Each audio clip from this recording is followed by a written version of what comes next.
না মানে একটা মানুষের দিনে কটা পার্সেল আসতে পারে? সকাল থেকে সেদিন আমি সারাদিনই শুধু পার্সেল রিসিভ করেছি। তো প্রথমে দুটো তোমরা দেখলে বাবার জন্য নিয়েছিলাম, বাবাকে ভিডিও কল করে দেখাচ্ছিলাম। তার মধ্যে আরও দুটো পার্সেল চলে এসছে, যেটার মধ্যে ছিল হেলমেট। তো ফার্স্ট এটা ছিল আমার মায়ের জন্য, আর দেন এটা কিন্তু আমি আমার জন্য অর্ডার করেছিলাম।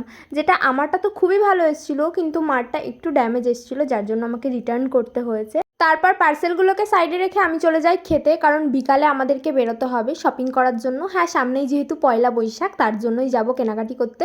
দেখো দেখো, এর মধ্যে আরও একটা পার্সেল চলে এসছে। তারপর মা একটু ফল কেটে দিল, সেটাই খেয়ে একটু তাড়াহুড়ো করেই বেরিয়েছিলাম, কারণ যেহেতু অনেক কিছু কিনতে হবে, নইলে অনেকটাই রাত হয়ে যাবে।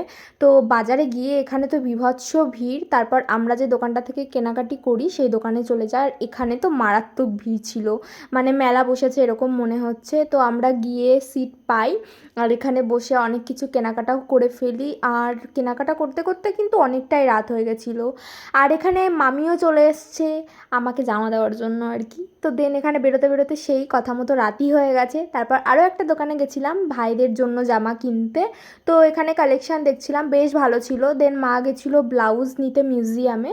তারপর সেখান থেকে বেরিয়ে মা গেছিলো ফল নিতে, কারণ নেক্সট ডে ছিল নীল পুজো। যেহেতু আমরা দুজনেই উপোস করব, তো তার জন্য ফল মিষ্টি এগুলো নিতে গেছিলো। তারপর আমি এখানে নিয়ে নিই একটা আইসক্রিম। তো এটা খেতে খেতে আজকের ব্লগটা এখানেই এন্ড করছি। কেমন লাগলো জানিও, ভালো লাগলে একটা লাইক করে দিও। টাটা।